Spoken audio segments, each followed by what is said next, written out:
Hello, I'm Colin, And I'm Charlie.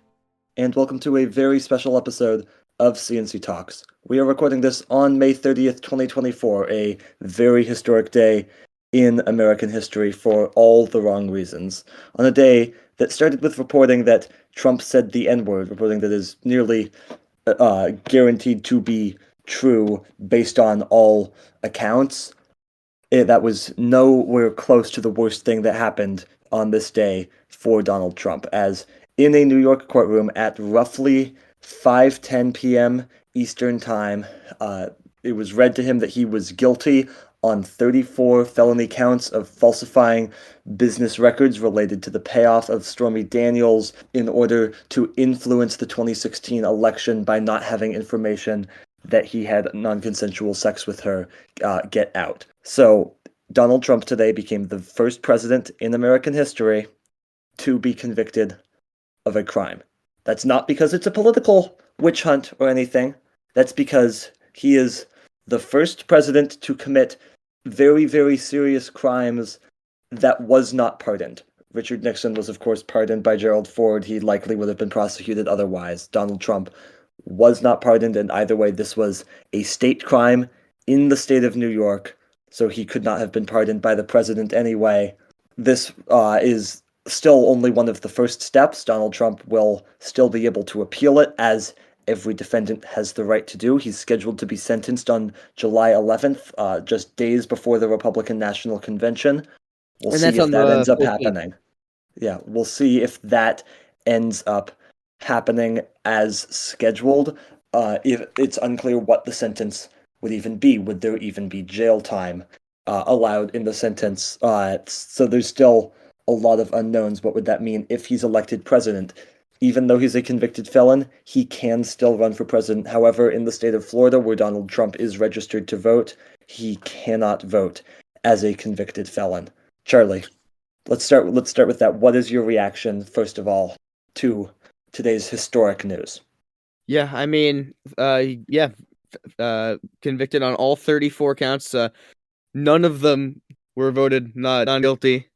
But I mean, this is huge, and this is a really sad day. No matter if you support him or if you don't support him, because this is the first day that tomorrow will be the first day, a full day that an former American president is guilty of 34 crimes. I mean, it is a huge day, and this is a huge blow to the integrity of the United States. Yeah, I think that you make a good point, right? That is not in any way to say that Donald Trump should not have been prosecuted, because in America, it is fundamental to our democracy that nobody, not even a former president, is above the law, and that there are consequences for breaking the law. And for really the first time, Donald Trump is finally facing those consequences for crimes that took place now nearly 8 years ago. But like you said, it's still a dark day that now we finally have a president that has committed crimes, a president who is now running for another term in the White House, a president that still has a lot of support behind him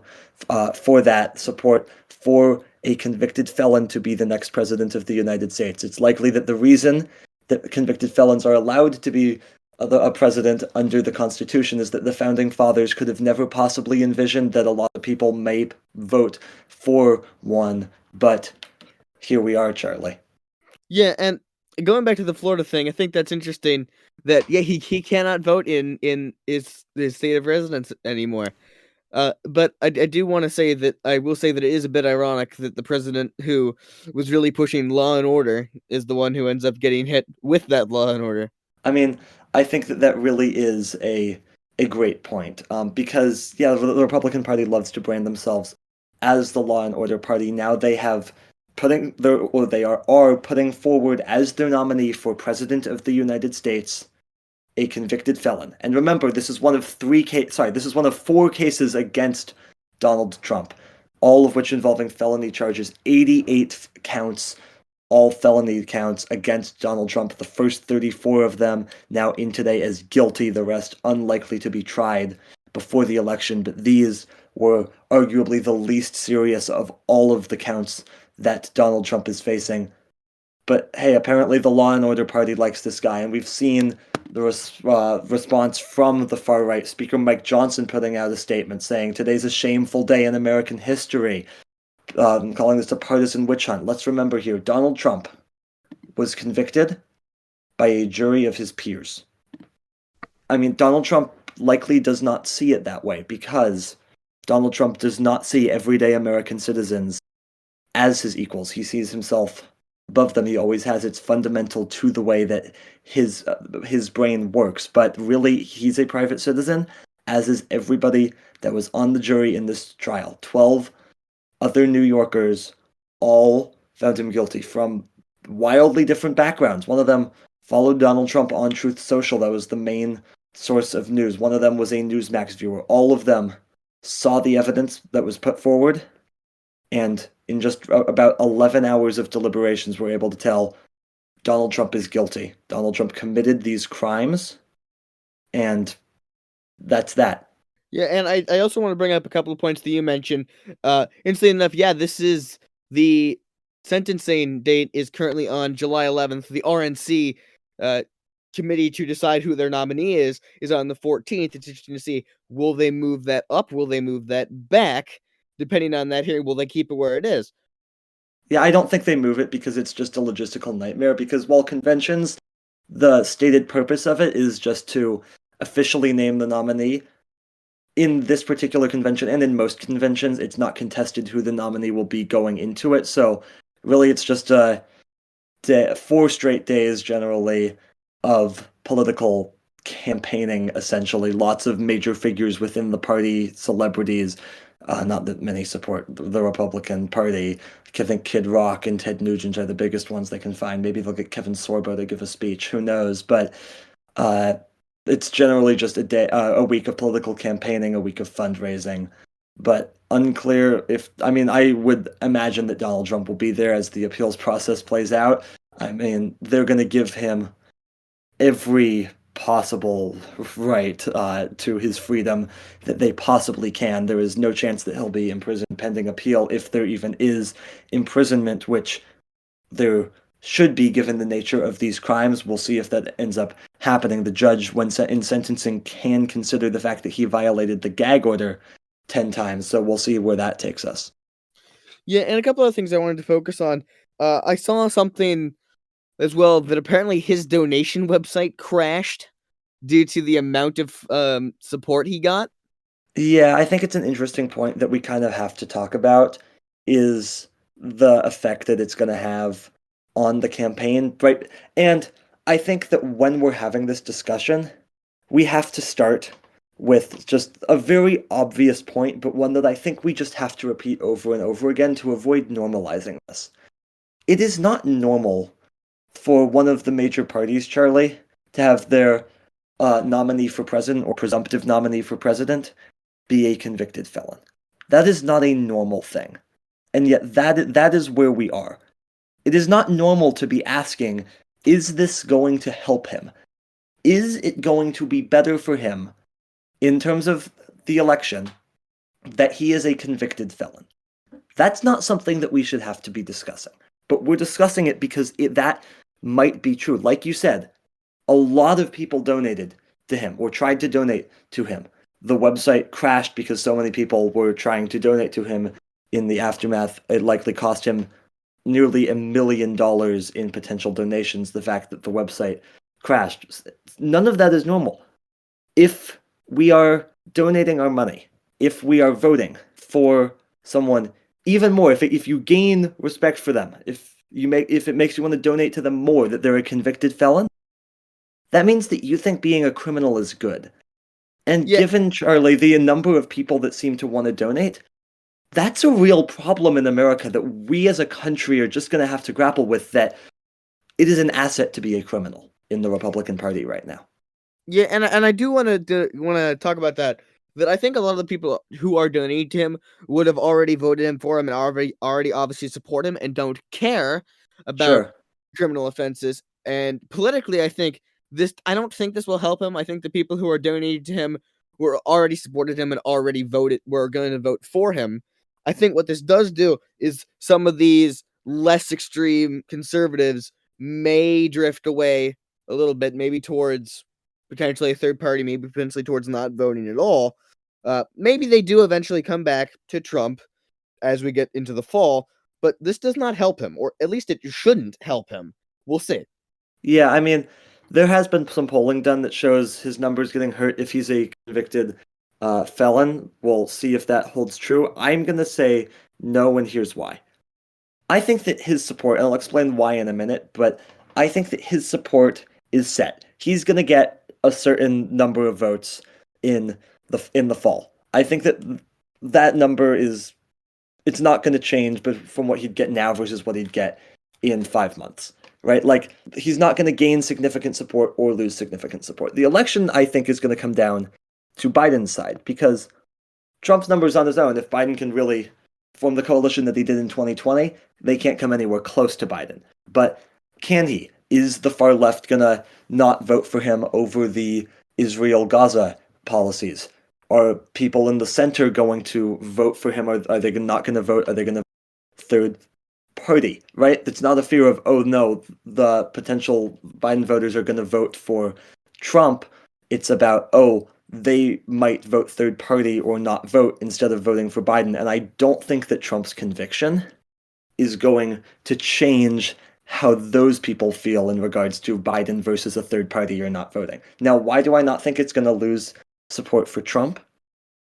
It's taken a lot to still be able to support Donald Trump, right? If you have stuck with him for 8 years through everything, through mismanaging COVID, through mocking John McCain, through mocking Porter for saying if the looting starts, the shooting starts in response to riots, through trying to overthrow the government for taking classified documents, through really every possible misstep, all of the character problems, all of the policies that made the country go in the wrong direction, presidency, why is this the thing that's going to make you change your mind?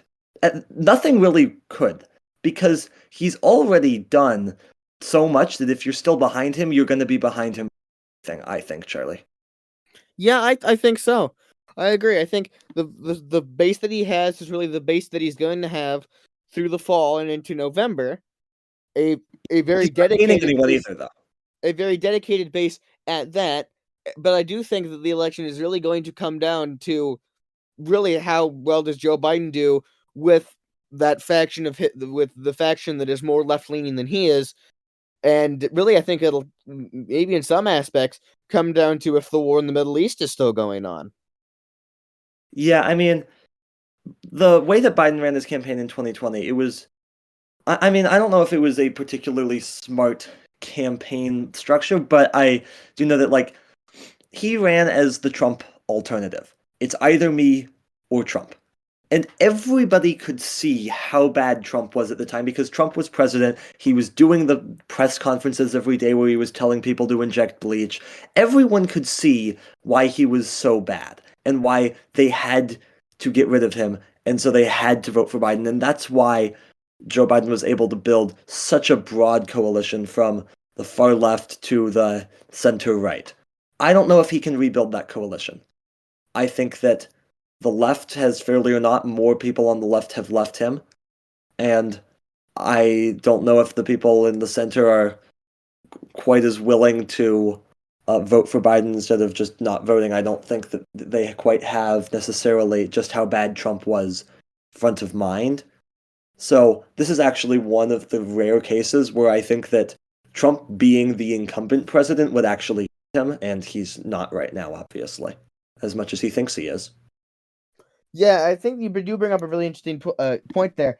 That I remember seeing a statistic about this, that almost every single president is viewed better after they leave office. Yeah, exactly. Like if you look at it, like Obama's viewed better than Trump is, and then if you go back again after that, I think it's someone like Clinton's viewed better than him, and then Bush is viewed better than him. Yeah, You and just keep going back. Reagan's support, like it was good when he left office, but it's off the charts now. It's like 75% approval rating. So Yeah, and a lot of that is nostalgia. yeah. Now, I think there's a couple more things that we should discuss here. it really shouldn't have taken this long for accountability to finally come to Donald Trump. Donald Trump has been committing crimes for a very, very, very long time, ever since well before he was the president of the United States. And I think that obviously there's some fear in prosecuting a former president, and especially like that's when he became a major figure. Like, I don't think we can pretend like, oh, he would have been prosecuted for this particular crime when if he didn't run for president. No, that's because this crime is related to him becoming president. In a way, this is how he became president. I don't think that if Stormy Daniels had, right after the Access Hollywood tapes come out, where Trump said the grab her by the you-know-what, then I don't think that if Stormy Daniels had then come out and accused him of raping her, that Donald Trump would have become president. I think he was already on such thin ice with the Republican Party. I think that would have been enough to do it in, because they were able to use the locker room talk idea. I think that would have been ruined if someone had come out and credibly accused him of sexual assault. This has been a very, very long time coming. And really, it's a credit to Alvin Bragg, the district attorney, for finally doing what is right, even as hard as it probably is. It's a credit to the jury. It's a credit to really everybody who was involved in the process. There's still a long way to go, right? Trump will not be defeated here, right? The only real way to defeat him is at the ballot box. And I know that that's hard because Donald Trump keeps saying, Charlie, that he actually wasn't defeated at the ballot box. But the courts have told us that they're not willing to do it for him. The biggest court in the land said he can still be on the ballot, is going to delay whether he's immune so that we won't get to know about the other cases until after the election. It's on the American people at this point. Yeah, and it really it's is. on them to decide whether they want a convicted felon, among so many other things, to be the next president of the United States. Yeah. Well, it all comes. We still have a long run, but we're getting close to November. We ain't getting any further away than that. No, we're definitely getting close to November, and Charlie, we will continue to cover Trump's legal troubles, which have obviously just gotten significantly worse today with the conviction. Politically unclear if it's a good thing, although if it is, extraordinary statement and just an example of just how deep trouble our country might be in. But legally for him, you can't possibly frame a conviction in a criminal court in a good way. The headline is Donald Trump is guilty, and that has so many ramifications in so many ways on a really, really historic day. May 30th, 2024. Anything else to add? No, I really don't. I think we summed it up well. All right, that's going to do it for this very special episode of C&C Talks on, as we've said several times, a historic day. Thanks so much for listening. New episodes coming out every single week wherever you listen to your podcast. Make sure you subscribe, give us a follow on the various platforms. Our website, cctalks.com, has everything you need to know about the show, and you can call us with your questions at 360-389-2630. Again, that's 360-389-2630. And follow us on Twitter at CC Talks Podcast. Follow Charlie at CC Talks Charlie. And you can join us on Discord at cctalks.com/Discord. All of this information is in the description below. But for now, for our producer Morris, production designer Zack, I'm Colin. I'm Charlie, and we'll see you next week.